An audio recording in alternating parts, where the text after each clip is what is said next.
PGT की तैयारी करने वाले मेरे सभी प्रिय साथियों को मेरा प्यार भरा नमस्कार। और आज के वीडियो में हम लोग डिस्कस करेंगे अल्फ्रेड लॉर्ड टेनिसन की बायोग्राफी।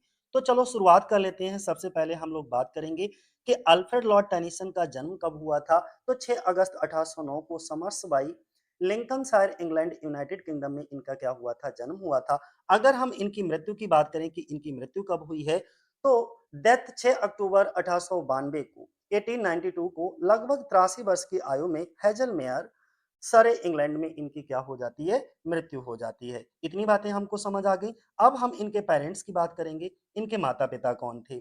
अगर हम इनकी माता की बात करें तो एलिजाबेथ फेंच इनकी माता का नाम था और इनके पिता का नाम था जॉर्ज क्लेटन टेनिसन। ठीक है।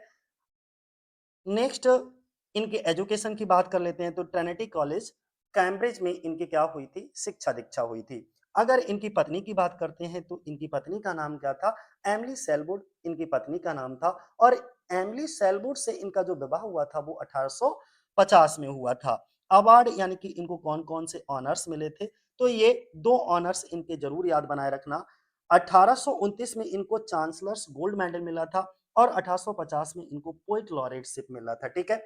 तो ये दोनों ही आपको ध्यान बनाए रखना है। पोइट लॉरेट इनको कब, जब विलियम वर्ड्सवर्थ की मृत्यु हो गई इसके बाद इनको ही 1850 में पोइट लॉरेट बनाया गया था इंग्लैंड का। ऑक्यूपेशन की बात करते हैं तो ये रिप्रेजेंटेटिव विक्टोरियन पोइट कहलाते हैं। अब आगे हम लोग बात करेंगे ही, अब हम लोग अगले पॉइंट की बात करेंगे और अगला पॉइंट हमारा क्या है, नेक्स्ट पॉइंट है कि he was the fourth of 12 children in the family, यानी कि वह अपने परिवार की 12 संतानों में चौथे नंबर के थे। कौन, अल्फ्रेड लॉर्ड टेनिसन। और उनके पिता की अगर हम बात करें तो उनके पिता जॉर्ज क्लेटन टेनिसन जिनका नाम था, और वो थे क्या, बाजमीज थे, रिएक्टर ऑफ समर्सबी, ठीक है, बेंटवर्थ एंड बैग अंडरवी एंड विकार ऑफ ग्रिम्सबी। अब यहाँ थोड़ा सा ध्यान से समझिएगा कि उनके पिता जो जॉर्ज क्लेटन टेनिसन थे वो समर्सबी, बेनीवर्थ और बैग अंडरवी के रिएक्टर यानी कि मुख्य पादरी थे। तीन जगह के, सबसे पहले समर्सबी, फिर बेनीवर्थ और इसके बाद बैग अंडरवी। ठीक है, तीनों को आप समझ लीजिएगा। यहाँ के ये क्या थे, मुख्य पादरी थे। साथ ही साथ ये चर्च के भी पादरी थे, जिसमें लिखा है ग्रिम्सबी द विकार ऑफ ग्रिम्सबी। ठीक है, तो विकार ऑफ ग्रिम्सबी का मतलब ही होता है चर्च के पादरी। अब अगला पॉइंट क्या है, टेनिसन्स मदर, टेनिसन की माता Elizabeth Fitch also came from a Nobel family.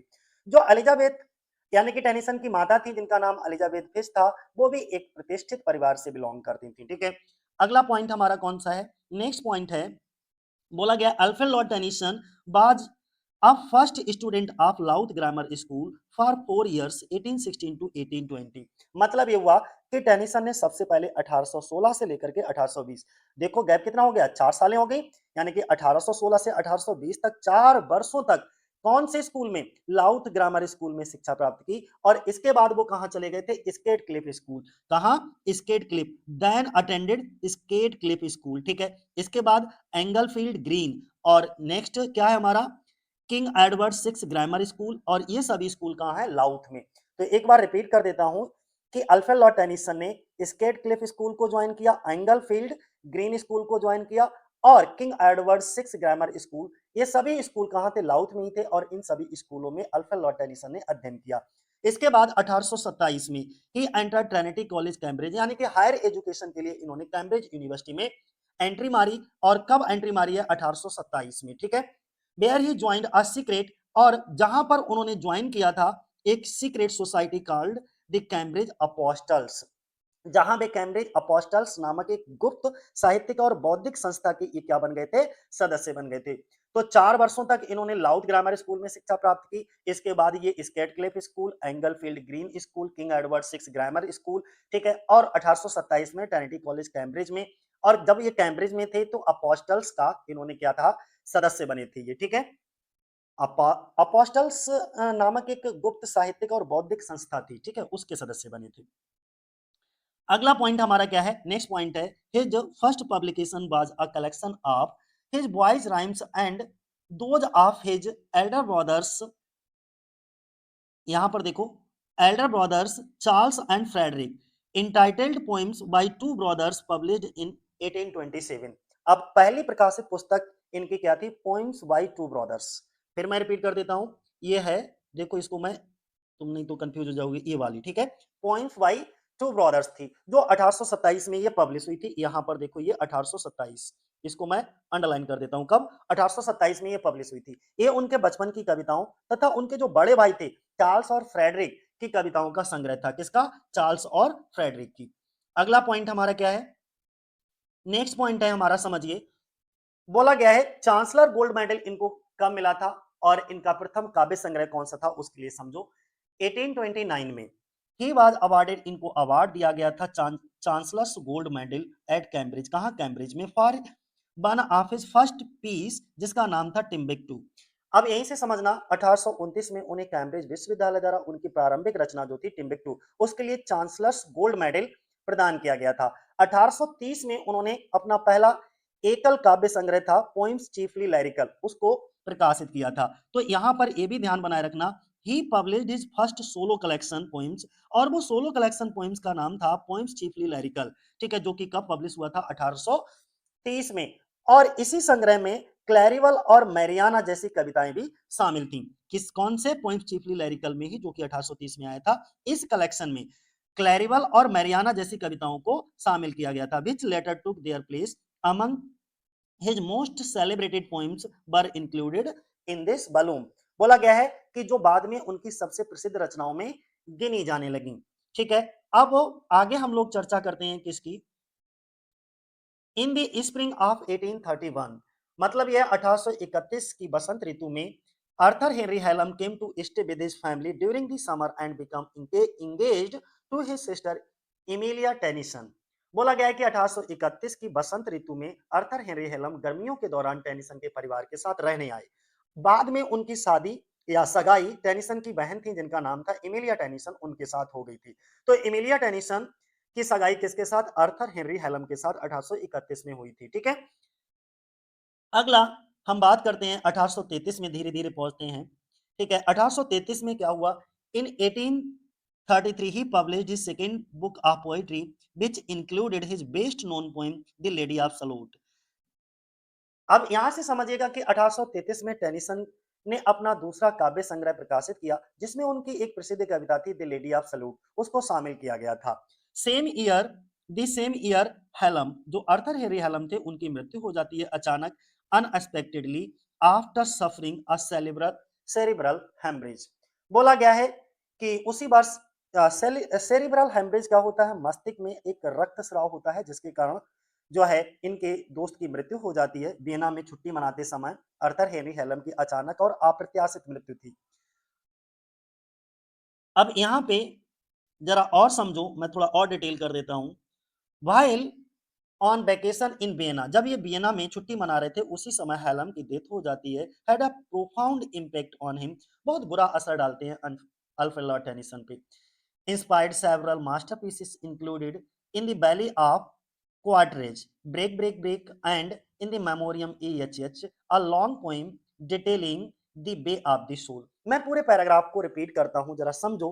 क्या हुआ था कि सेरिब्रल हेमरेज के कारण वियना में छुट्टी मनाते समय अर्थर हेनरी हेलम की अचानक और अप्रत्याशित मृत्यु हुई। हेलम की मृत्यु का जो टेनिसन के ऊपर प्रभाव था वो बहुत ज्यादा पड़ा, और इसी दुख के कारण उन्होंने द वैली ऑफ कॉटरेज लिखी थी, ब्रेक ब्रेक लिखी थी, और इन मेमोरियम EH जैसी अमर कृतियों की रचना करने की प्रेरणा इनको मिली थी। किनको? टेनिसन को। इन मेमोरियम EHH आत्मा की यात्रा यानी कि the bay of the soul का वर्णन करने वाली एक लंबी शोक कविता है। तो ये भी ध्यान बनाए रखना। 1834 में क्या होता है? He fell in love with Rose Baring. अब जो रोज बेरिंग से इनको प्रेम कब होता है? 1834 में। ठीक है, इसके बाद में 1838 की बात करते हैं, एमिली सेलवुड। ठीक है, he was engage to Emily Sellwood but in 1840 the engagement broken up. क्या होता है? एमिली सेलवुड से सगाई तो होती है 1838 में, लेकिन ये 1840 में सगाई जो है वो टूट जाती है। इसके बाद हम लोग बात करेंगे 1842 में, और 1842 की अगर हम बात करते हैं तो क्या हुआ? while living modestly in London, he published two volumes of poems. The volume first, he received his earlier poems. Volume second had entirely of new poems. Poems from this collection, such as Locksley Hall, Tithonus, Ulysses, made enduring fame. मतलब क्या हुआ कि जो 1842 का इनका कविता संग्रह था उसमें लंदन में सादगीपूर्ण जीवन बिताते हुए उन्होंने पोएम्स को 2 वॉल्यूम में प्रकाशित कराया था। पहले वॉल्यूम में उनकी पुरानी पुस्तकें, यानी कि जो पुरानी कविताओं को संशोधन रूप प्रस्तुत किया था, यानी कि जो 1842 में जो कविता संग्रह आया था, उसको 2 वॉल्यूम में प्रस्तुत किया था। अब जो 2 वॉल्यूम का जो पहला वॉल्यूम था, पहला खंड था, उसमें इनकी जो पुरानी कविताएँ थी, उन्हीं को संशोधित रूप देखने को मिलेगा। जबकि जो दूसरा वॉल्यूम था, उसमें पूरी तरीके से इनकी नई कविताएँ थी और इस संग्रह में, इस वॉल्यूम में जैसे लॉक्सली हॉल, टिथोनस, यूलिसिस जैसी कविताएँ जो हैं वो बहुत ज़्यादा प्रसिद्ध हुई थी, ठीक है? अगला हम बात करते हैं नेक्स्ट पॉइंट की, the princess of medley a satire on women women's education which came out in 1847 was also popular for its lyric W S Gilbert later adopted and parodied parodied. तो क्या बोला गया है, द प्रिंसेस मैडली के लिए 1847 में ये प्रकाशित हुई थी द प्रिंसेस मैडली, और महिलाओं की शिक्षा पर आधारित एक व्यंग्यात्मक काव्य था। ये अपनी गीतात्मक रचनाओं के कारण भी बहुत ज्यादा लोकप्रिय हुआ था। बाद में डब्ल्यू एस गिलबर्ट ने इस कृति को 2 बार रूपांतरण और हास्य व्यंग किया, द प्रिंसेस 1870 और द प्रिंसेस एड इडा 1884, 1870 में द प्रिंसेस करके और प्रिंसेस इडा करके, आईडीए इडा करके 1884 में। ये 2 तरीके से यहाँ पर लिखा हुआ है, मैंने लिखा है ये, ठीक है? यानी कि इसको 2 पीस करे थे, एक तो पहला पीस ये था द प्रिंसेस 1870 और दूसरा था द प्रिंसेस एडा 1884। अगला पॉइंट हमारा क्या है, नेक्स्ट पॉइंट जरा समझो, बड़ा सरल सा है, इन मेमोरियम EHH और पोइट लॉरेट, और इसी साल इनका विवाह भी होता है, ठीक है? तो सारी बातें यहाँ पर समझना है, मोस्ट इंपॉर्टेंट है। 1850 he published anonymously his masterpiece in memoriam EHH dedicated to Hallam. 1850 में उन्होंने सबसे महान कृति इन मेमोरियम EHH गुमनाम रूप से अनोनिमसली पब्लिश करवाई थी, जिसे उन्होंने अपने मित्र आर्थर हेनरी हेलम को समर्पित किया था। उसी वर्ष सैमुअल रोजर्स के इनकार के बाद उन्हें पोइट लॉरेट नियुक्त किया गया था, ठीक है? और उन्होंने विलियम बसवर्थ का स्थान ग्रहण किया था, ये भी ध्यान रखना। लेटर दिस सेम ईयर ही वाज अपॉइंटेड पोइट लॉरेट, और किसके रिफ्यूजल, सैमुअल रोजर्स ने इस पोइट लॉरेटशिप को रिफ्यूज कर दिया। लेकिन इसके बाद जब इन्होंने रिफ्यूज किया तो अल्फ्रेड लॉर्ड टेनिसन को इसका प्रपोजल दिया गया, तो अल्फ्रेड लॉर्ड टेनिसन ने जो है इस प्रपोजल को स्वीकार कर लिया था। सक्सीडिंग विलियम बसवर्थ, 1850 में विलियम बसवर्थ की मृत्यु हो गई, तो पोइट लॉरेटशिप का जो पद था वो खाली हो गया। तो इनके मारने के बाद अल्फ्रेड लॉर्ड टेनिसन को जो है इंग्लैंड का पोइट लॉरेट बनाया गया था 1850 में, ठीक है?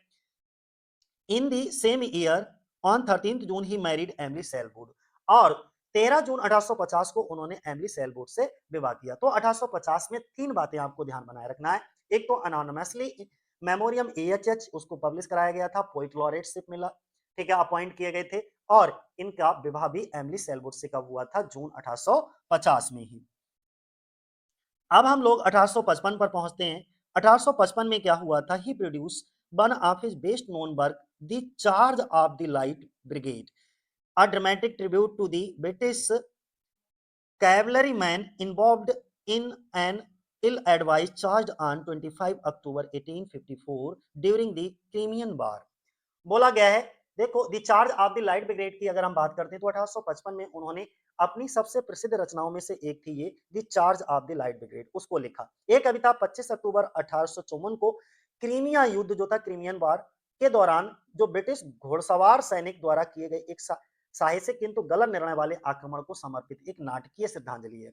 पोइट लॉरेट के रूप में, ठीक है, अदर स्टीम्ड वर्क, अब देखो यहां से थोड़ा समझना, esteemed work written in the post of poet laureate including ode on the death of the Duke of Wellington and ode sung at the opening of the international exhibition।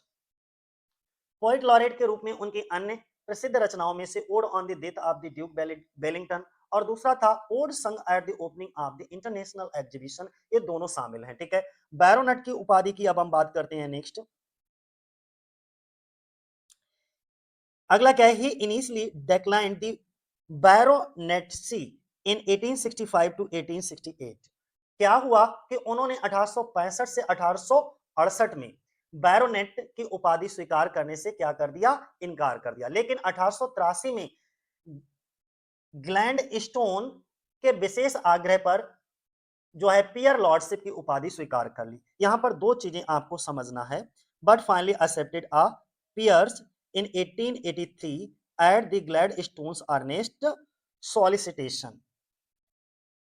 तो किसके, 1883 में gland stone का इन्होंने Alfred Lord Tennyson के लिए विशेष आग्रह किया था और इसी आग्रह पर पियर्स लॉर्डशिप का जो उपाधि था उसको इन्होंने स्वीकार कर लिया।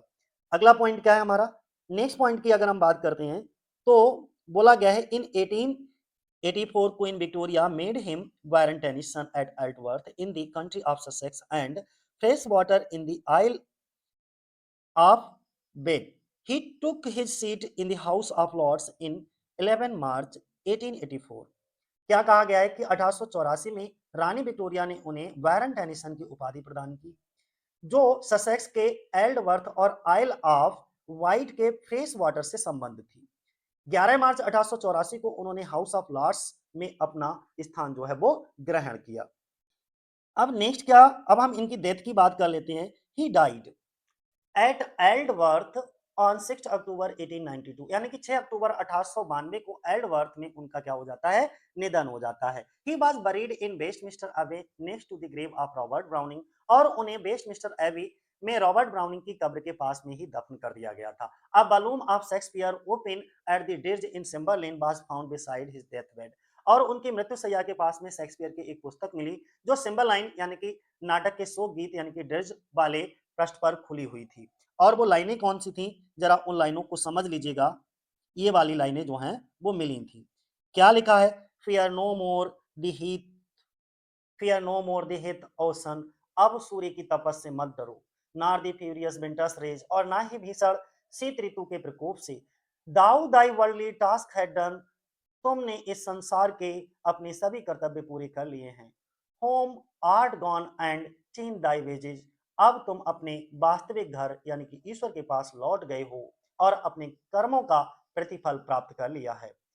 क्लियर है। अब हिज एपिटाफ, उनके एपिटाफ की बात करते हैं। एपिटाफ का मतलब होता है समाधि लेख। क्या होता है कि Tennyson himself asked his son before his death to put crossing the bar at the end of all editions of my poems। अपनी मृत्यु से पहले टेनिसन ने अपने पुत्र से कहा था कि उनकी सभी कविता संग्रहों के अंत में क्रॉसिंग दी बार कविता अवश्य प्रकाशित की जाए। It is a fitting epitaph, ये वास्तव में उनके लिए एक उपयुक्त समाधि लेख है, और जिसमें कहा गया था, ये समाधि लेख है, इसको जरा देखो ध्यान से। फॉर दो from out hour one of time and place, क्योंकि समय और स्थान की इस सीमित दुनिया से आगे निकल जाने पर भी the flood may bear me far, जीवन की धारा मुझे बहुत दूर ले जाए। I hope to see my pilot face to face, फिर भी मुझे आशा है, उम्मीद है कि मैं अपने मार्गदर्शक यानी कि पायलट ईश्वर का आमने सामने दर्शन करूंगा। When I have cross the war, जब मैं जीवन और मृत्यु की सीमा को पार कर जाऊंगा। मतलब ये है कि क्रॉसिंग द बार जो है वो टेनिसन की मृत्यु यानी कि ईश्वर से मिलन और आत्मा की शाश्वत यात्रा का प्रतीक मानी जाती है। तो ये ध्यान बनाए रखना, ठीक है। ये शो गीत अंत में नहीं बल्कि शांति, विश्राम और ईश्वर से मिलन के रूप में प्रस्तुत किया गया था, और इसमें कहा गया था कि मृत्यु के बाद मनुष्य सांसारिक दुखों, संघर्षों और कष्टों से मुक्त हो जाता है। उसने अपने जीवन के सभी कर्तव्य पूरे कर लिए हैं और अब वह अपने कर्मों का फल प्राप्त करने के लिए ईश्वर के पास लौट गया है। ठीक है, तो यही था, टेनिसन का मानना भी यही था कि क्रॉसिंग दी बार जो था उनके जो है जीवन दर्शन और मृत्यु के प्रति उनकी आस्था की सबसे अच्छी तरह व्यक्त करती है, इसलिए वे चाहते थे कि ये कविता उनकी समस्त काव्य यात्रा का अंतिम संदेश बने। ठीक है, चलो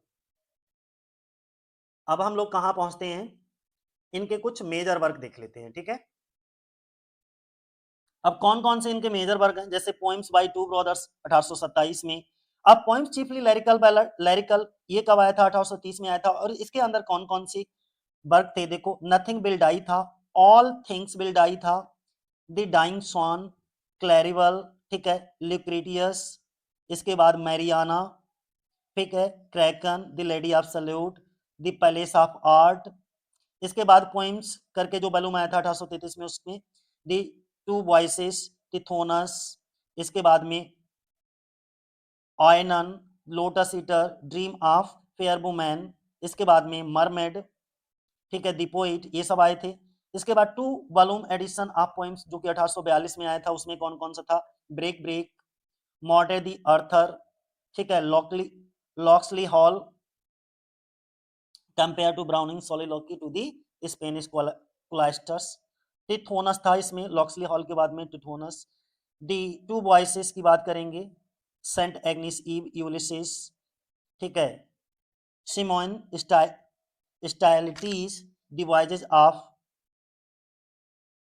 मेल्डन, डोरा, ये सभी हैं इनके वर्क ही हैं, ठीक है। इसके बाद में from the princess of medley 1847 में द प्रिंसेस है, गोडीबा है, और कौन से हैं, टीयर्स, एडिल टीयर्स है, now sleeps the, crimson petals है, in memoriam A H H बहुत इंपॉर्टेंट है, from Maud a monodrama, monodrama 1855, Maud है, the charge of the light of brigade है, आइडल्स ऑफ द किंग है, ठीक है, एनीड है, बिबियन है, एलिन है, गुनेवर है, तिथोनस है, Enoch Arden and other poems हैं, एन एच आर्डन। फिर इसके बाद में दी ब्रूक है, लुक्रेटियस है, आइडल्स ऑफ द किंग की अगर हम बात करें 1869 में, तो क्रॉसिंग द अर्थर है, होली ग्रेल है, वेलिस एंड एटर है, पासिंग द अर्थर है, बहुत है। आइडल्स ऑफ द किंग जो कि 1871 में आई थी, द लास्ट टूर्नामेंट है, आइडल्स ऑफ द किंग 1872 में। ये चार ध्यान बनाए रखना, जैसे ग्रेथ एंड लेनेटी है, क्वीन मैरी है, हेरोल्ड है, फॉल्कन फॉल्कन है, बैलेड एंड अदर पोइम्स की बात करें, the charge of the light brigade है, बैटल ऑफ ब्रूननबोर है, बॉयज ऑफ मेल्डन है, रिप्पा है, रिज्फा, रिवेंज है, डिफेंस ऑफ लखनऊ इंपॉर्टेंट है, पूछी गई है ये, द कप है, प्रॉमिस ऑफ मे है, ठीक है, बकेट है, टेरेसियस एंड अदर पोइम्स है, आइडल्स ऑफ द किंग 1885 की अगर हम बात करें तो बेलन एंड बालन है, लॉक्सली हॉल है, डायमीटर एंड अदर पोइम्स की बात करें तो इसमें मार्लिन एंड द ग्लीन है, टू वर्जिल है, क्रॉसिंग द वार है, ठीक है। ये सभी कुछ इनके इंपॉर्टेंट है। तो ये थे इनके कुछ वर्क हमने थोड़ा जल्दी जल्दी बता दिए, क्योंकि मुझे अभी थोड़ा जल्दी से निकलना है कहीं, बहुत देर से कॉल आ रहा है, तो इसलिए, ठीक है। अगले कभी डिस्कस करेंगे तो अल्फा लॉ टेनिसन के एक एक करके हम डिस्कस कर देंगे, ठीक है, डोंट वरी।